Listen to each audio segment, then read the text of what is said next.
Hey, everybody. Grant Miller here. Miami Community News. I'm with Emi. It's pretty exciting. We're going to talk about the stadium, but let's talk about you, your family. Were you born here? Born and raised. Born and raised where? Miami Springs, actually. Wow. How many family members do you have? We're 4 brothers and my parents. Wait. They're still around. You got 3 brothers still? Yes, I have 3 brothers. Okay, so who's the youngest? Eddie. Okay, I'm the 4th. You're the 4th? You're the youngest? Yeah. So that's the 4th is the toughest because he got beaten up all the time. They used to go, Mommy, can Grant come out to play? We want to beat him up. Mommy, we need Grant to be target practice. Yeah, I was number 3. I wasn't number 4. I was number 3. Who's the oldest? Alex, and my older, and Tony as well, are older than me. Tony's older than you? Yeah. Tony's older than me. That's yeah. stretch. Yeah. Okay, let's talk about you and your brothers before we get into the real reason we're here. What elementary school did you go to? I went to Springview Elementary in Miami Springs. Who's your favorite teacher? Ooh, Mrs. Key. Okay, what middle school did you go to? I went to Blessed Trinity. Who's your favorite teacher? Did you have one? So, my mother was my 6th grade teacher, and that was... That's your favorite teacher? No. I would probably say that was not my favorite experience. She was tougher on me than everyone else. Okay. High school, you went to Columbus. I went to Columbus, yes. Who was your favorite teachers? Man, every single one of them was great. It was O'Brien was great. Linsky was great. So many of them, I think, had a great impact on my life. I met John Linsky, 76. I coached his younger brother, the one who played a football game with a broken ankle, Jimmy. No way. Yeah. So, did you have Dr. Burris? I did not. He was no longer there when I was there. But Tony had him. He left and came back. Okay. Yeah. He went to run something at Miami-Dade. Okay. So, after Columbus, what did you do? I went to. I threw a party on my graduation day. At Columbus, and I made some money, and I was like, okay, I want to get. Where'd you throw the party? At a place called Peppers. We charged $20 to get in. We gave everybody an open bar. Then. It was a lot, and I remember I made like $3,000 or $4,000. I'm like, okay, I want to do this.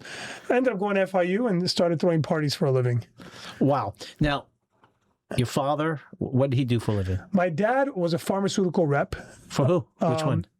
Back then it was Dow or Merrill Dow Pharmaceuticals, and then it became Aventis and a big pharmaceutical company. He stayed with them for over 40 years in the same company. Those are lifers. Yeah, he was a lifer. He worked really hard, lived well below his means, and just really went above and beyond to get us into a great school, which it was Columbus back then, and it was awesome. And it was expensive. There was no state money, county money, nothing. No. I know. And 4 boys eating. Were they all there at the same time? So no, my brothers are 7 and 9 years older than me, and then it was myself and my younger brother Eddie, and then he also put my mom through school, too, and she became a teacher, also at Blessed Trinity in Springview in Miami Springs. So okay, so yeah. All right, so you start throwing parties. Yeah. And then what was your first job after? That was a job. That was making money. How did you get into the restaurant business? So it was really the bar business and concert and event promotions, and really how I started working, and I saved up all the money. Okay, the first concert I threw was probably about 4 or 5 weeks after I graduated high school, and I saved all the money from cutting my lawns, washing cars as a kid. In Miami Springs. In Miami Springs, and then I ended up throwing a couple of these parties after graduation, made $3,000 or $4,000 there. I had saved up approximately $30,000 as a kid, and I risked it all on a big concert event. Where? It was at a club back then. It was called the Paragon in Miami Beach. It used to be, I think, where Club New was. Anyways, it was in Miami Beach on 20-something. I think there's a library there now on 20th and Collins, or 22nd and Collins. Anyways, everything that could have gone wrong went wrong. Not enough people showed up. The venue wasn't secured the way it was supposed to be secured. I had gotten somebody to book the venue for me. I was 18 years old. In my mind, I was going to do 3,000 people. They're going to spend $30. I was going to make $90,000. It was going to cost me $30 to produce. I was going to make $60,000 in one night. And you're 18. Yeah, and that's what I thought. I lost it all. I lost every single penny. I cried for 2 weeks, and I just... Greatest lesson. Huh? You know how you become successful? Fail. Yeah, you fail. I've lost everything in my life 4 times, probably 5. And but who's counting? Yeah, hopefully I could stop. All right, so you went from there. Were your brothers involved with you then? No. They everyone was kind of doing their own thing, and my brother Alex had been a bartender.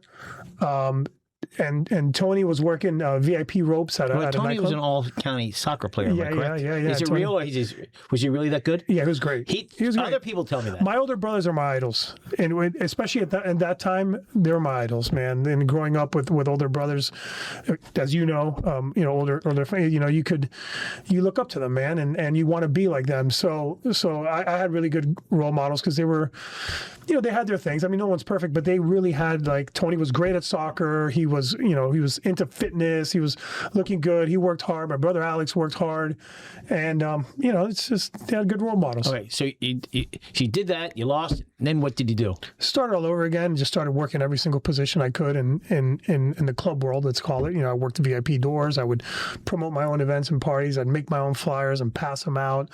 I mean, I would do everything. It's called guerrilla advertising. Yeah, back then. But that's what you had to do. You had to make flyers, stand outside of clubs, pass them out, get people to come to your party. I mean, I had no shame, and it was fun too. It was a great way to meet people, make money, and I was really into the business. All right. So did you open a bar? Did you open a restaurant? So I did a deal, man. Well, then the first major club that I opened was a partner in was Space, and that was in the year March of 2000.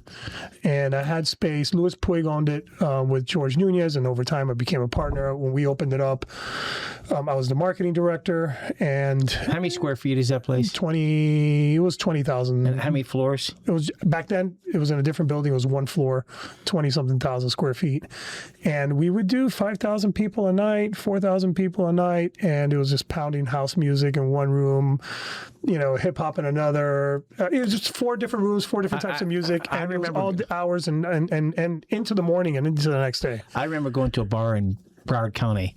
The bar was in the middle, and then you had 4 doors. So you went the only one bar. Really? But each music was different. Yeah. Bar was giant. Yeah. So it's like, it was incredible. And that's what Space was, I guess. Yeah, it was that. And also it had an after hour. It had a 24-hour liquor license. So when everything in the beach, everyone used to party in the beach back then.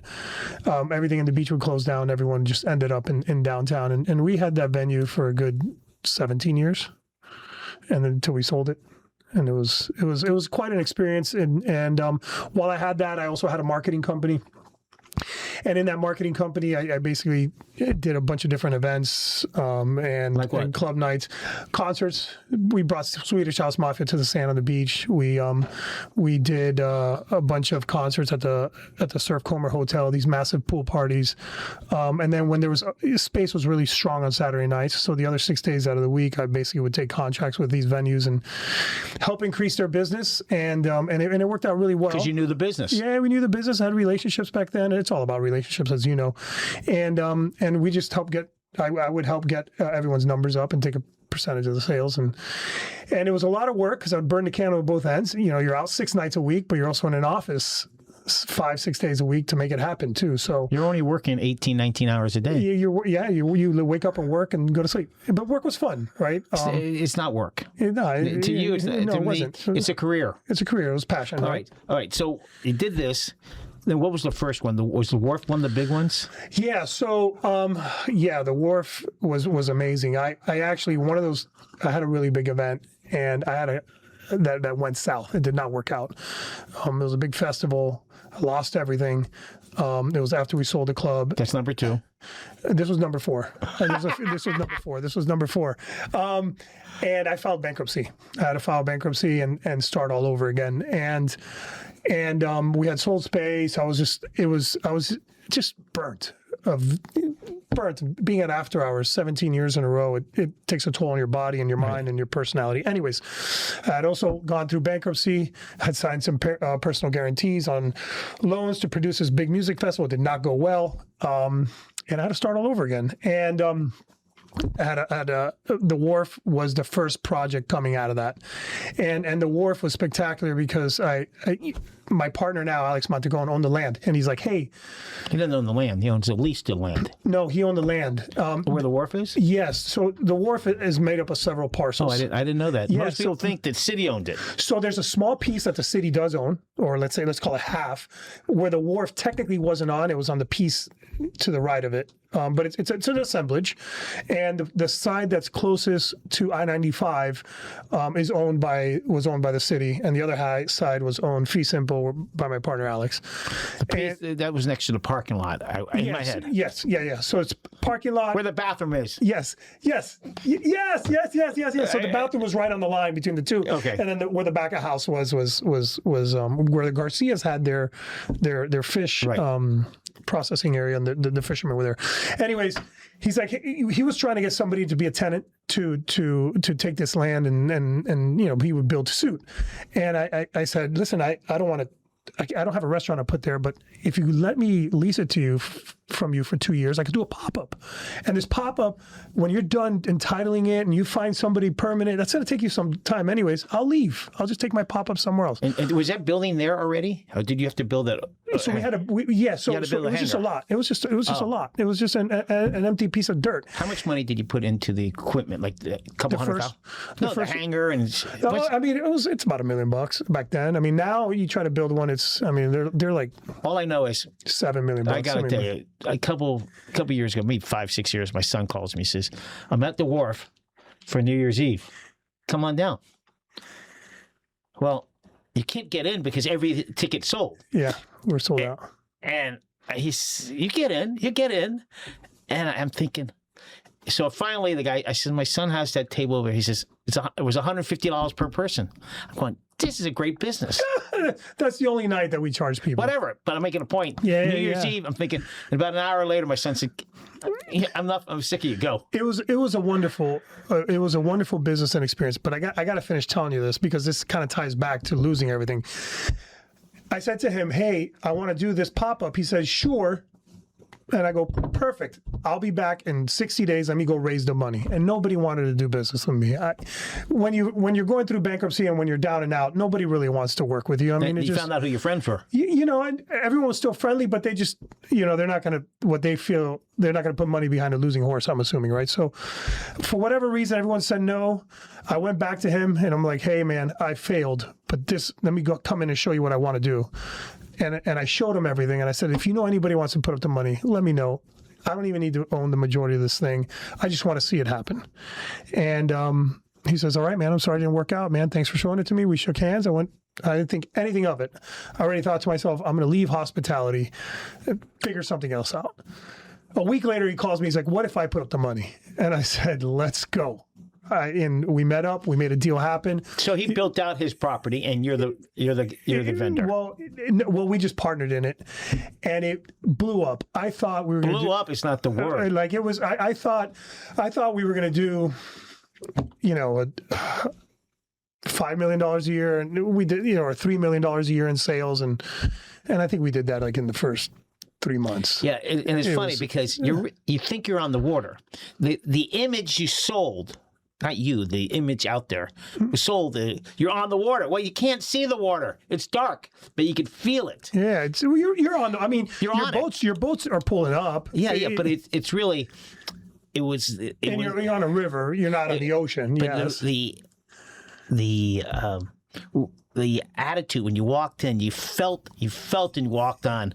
That's exciting. Yeah, I mean, you feel like you're on vacation, and that's kind of like the bartenders. And I don't drink. The bartenders were super nice, and they were busting butt.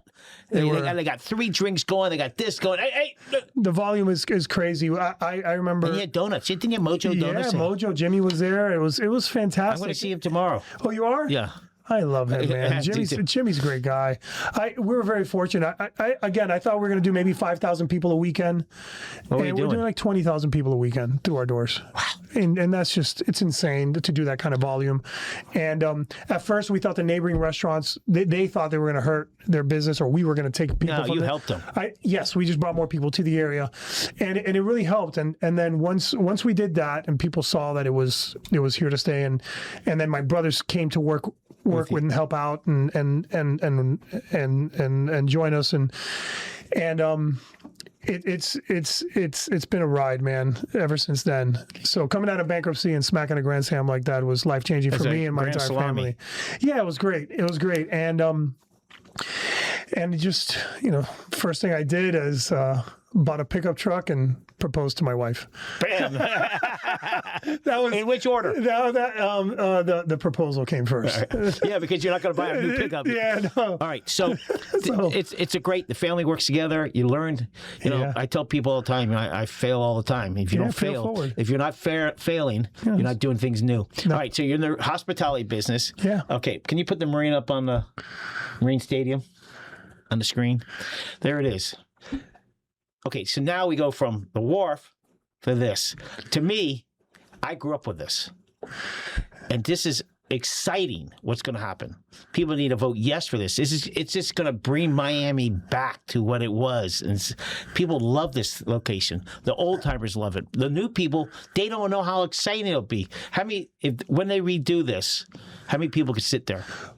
I believe it's going to be about 6,500. I think that's what it was originally designed as. Okay. And the idea is, I believe... This thing is designed by a Cuban-American? Yep, a Cuban architect. Oh, Cuban architect, okay. Hilario Candela, who has since passed away, but at the time, he was 28 years old, and he designed this thing. Yeah, it's one piece of slab, 1963. Right? It's poured concrete. It's like the length of a football field. At the time, it was the largest cantilevered concrete structure in the world, or something like that. It was pretty spectacular, and it's stable enough to get fixed. Okay, so everybody thinks this is about that concert hall. I call it a concert hall, but it's not. How many acres? There's 20 acres there. And what are you going to do with the 20 acres? So the idea is, well, first of all, it cannot be redeveloped. It's not like a development play. That's a lot of. The city still owns this thing and will always own this thing. You can't build a hotel there. You can't build. You can't build condos. You can't build apartments. You just can't. Is this going to be like an entertainment center? So the idea is pop-up entertainment center? So the idea is that the 20 acres, you preserve areas for parking, obviously, right. But you'll convert a good portion of it into being a flex park. And what's a flex park? A flex park is an area that can act as a park for your everyday citizens that want to go and hang out, and residents that want to go and hang out. And then on special occasions, it could be rented out for concerts or special events or meetups or fitness events. One of the things that if you ever go there during the day right now, on a Saturday afternoon or morning or a Sunday during the day, it's like the center of fitness, that causeway. Oh. So many people running there, so many people riding bikes. And to me, that area is spectacular. It's a perfect place to start 5Ks and or marathons, start triathlons, do the whole thing. So aside from the boat racing, which we hope to bring back and programming wise, concerts with the stage. Because there was a boat racing on the other side 2 years ago, small one. And there's another one coming back here in October that somebody has already rented out, and they're doing it because they rented the acreage to do the fan experience, let's call it. And then the boat racing starts here and goes all along the bay and the fence. Okay, now the water line. Yep. Is here and here. Will people able to walk there? That is the idea, right? The idea is that people will still be able to connect with the water view. The idea also is that this, first off, I think there's a lot of misconception about what the plan is and the steps that need to go forward to make this happen. Right. This is a management contract. The city still owns it. So the goal of the management company, which we're partners with, is to be stewards of the city's vision for this. And the city wants to bring it back to life and give access to the residents so they can enjoy the waterfront. I mean, it's expensive for a waterfront condo, but everybody deserves to have access to the waterfront. So you definitely want to preserve an area for people to be able to access the waterfront. You want to be able to bring events that add quality of life, and you want to be able to generate revenue for the city. I think those are the three main goals for the property as a whole. Yeah, people get a little confused because the north side of the causeway is City Miami. The south side's Dade County. Yes. Yeah, it's county. Yeah, and there's still confusion, even when it was written up, whenever it was. There's some pieces we don't know. Like Mass Academy is that county or city? That's a good question. I don't know. I don't I know either. the MRC, the rowing club, is city. Okay, so that must be city. Yeah, But- so it's city, and yeah. that should be city as well, by the way. Right. So this is not just about the marina. This is about activating this. How many acres again? 20. 20 acres to for people of City Miami to enjoy. Not everybody wants to go sit in the sun Yeah. on the beach. You know, as you said, there's so many races, there's so many activities that could be start there, can end there, and they Yeah. can have an entertainment there to make it an exciting part of Dade County. It is. And just so we're clear, you said marina. There's no marina here. There's 3 other items that are out there Right. that are people getting I confused call it with. marina. It's Marine Stadium. Yeah, so it's Marine Stadium. Yeah. There's a marina next door. There's a separate vote about that we have nothing to do with that. There's one across the causeway that's getting attention too, where this aquarium site is. Right. We have nothing to do with those. It's a Marine This is a Stadium. management contract for the stadium. Right. And when I was there, met Savannah. Yeah, Savannah Buffett. And I'm going, She's great. oh my God. It was like meeting her dad, but I wasn't. Yeah, she's great. And she's all for it. Yeah. So it's exciting. I think the whole community wants this because this is improving Miami-Dade County. And as you say, how many people run, walk, ride up and down the causeway, up and down that street? Yeah. It's got to be thousands. Yeah, it has to be on any given semi-sunny day. I mean, absolutely. Look, at the end of the day, it's at the end of the day, Grant. What I saw was a strong message from the residents and the people. The vote was 5-0 for the commission to move this forward. That's unusual. That for 5 commissioners to vote yes, like let's move this forward, it's a big sign. This has been a fight for many individuals for over 18 years. There's one guy that's been doing it, Don Worth, he's been doing this for 18 years. He's been pushing this thing. and he's just a resident, right? He does not get paid. I mean, and there's a whole community of people that are friends of Marine Stadium. There's been an effort, I want to say, since like 2008, to get this thing up and going again. And these guys don't get paid. There's just advocates. They're advocates. They're preservationists, and they believe in this thing. This has gone through I don't know how many different mayors and city commissions. And it's always different personalities. It's always different people. It's never been able to move forward. And finally, we believe the city got it right in putting together a plan so that this thing could come back to life. Yeah, these old guys, Yeah. they're doing it because they love Miami. Yeah. And this building, after Hurricane Andrew? It was Andrew, And 1992. the structure was not damaged. The structure wasn't damaged, but the city was managing it at the time, and They didn't have the money. And they just didn't want to do it. It's tough too. By the way, when Andrew rolled through here, I don't think people really went out and partied or went to concerts for a good, let's call it 4 to 6 months after the fact. That is correct. Everyone's house was destroyed, right? Like just in general. But the stadium, believe it or not, did not sustain any structural damage, and if they wanted to keep it open, they could have. But they chose not to. And they had other things to worry about. This is like it's a dead man zone. But this is the heart and soul right here. I think this is going to be massive. If you speak to Don or Richard Heisenbottle, That's who it was. Heisenbottle. Richard's architectural firm did Biscayne, Miami City Hall, Freedom Tower. Like he's like a preservationist architect, etc. With these landmarks. He really thinks this is going to be as big of a deal as the Sydney Opera House is to Sydney. This would be to Miami. And there's a lot of comparisons to Red Rocks in Colorado in size, and also in the way it's embedded into the community and the community landscape. His picture doesn't show it, but if there's a concert, the singers or the band is out in the water. Yeah, you would get a stage and a floating. It's so cool. Yeah, it would be really cool. It'd be a floating stage. Pinecrest has the old parrot jungle. Yeah. And it's a little hot there when it's summertime. That's why they do it during winter. But when you're in there, you feel it. When the first concert comes out, people are going to go, wow. When you walked in there during that press event, right? You still feel it. You're like, oh man, this is something. You right? can feel the history. You could definitely feel it, and when it reopens, people will realize, wow, this is special. And I mean, there's look, no one's perfect. I'm sure there's going to be some growing pains when you get this thing open. But what I would say is the fact that there'd be one operator.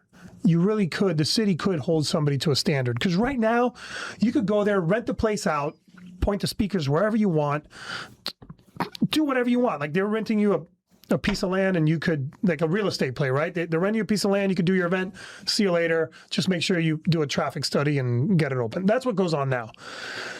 Having one operator, you can make sure you're not a nuisance to neighbors. Your traffic planning is done correctly. You're doing responsible events with responsible capacities, so you don't have situations that are a nuisance to the neighbors and to the people. So I really think that this is the best way to go. Okay, so August election, the vote goes, it gets passed. How long will it take to?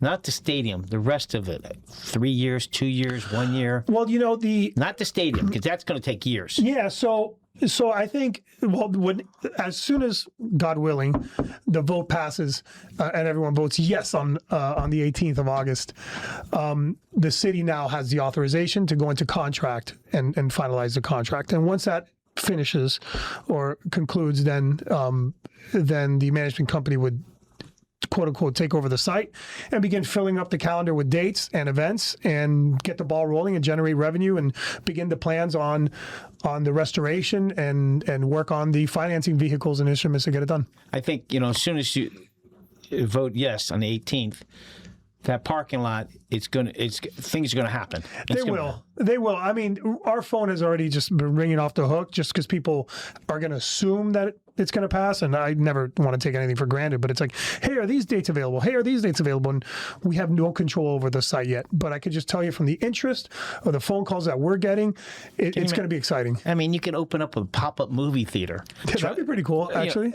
Drive-in movie theater. You remember? Yeah. I mean, tropical movie theater, but you could do anything there. Oh, that used to be on Bird Road. I remember that when I was a kid. Bird Road and the Palmetto. Yeah, I never went, but I remember driving by. And then on weekends, right in front of Tropical Park. Right, and then the weekends they made it a flea market. Yeah, and they crushed it. The movie theater. Now it's so easy. Sit in your car. So it's very exciting. This project is important for all South Florida. I believe so. We need it. We need to continue our history. What number is it on the ballot? 172. 172 is our lucky number. Everybody, go out and vote. Thank you. Thank you. You got it.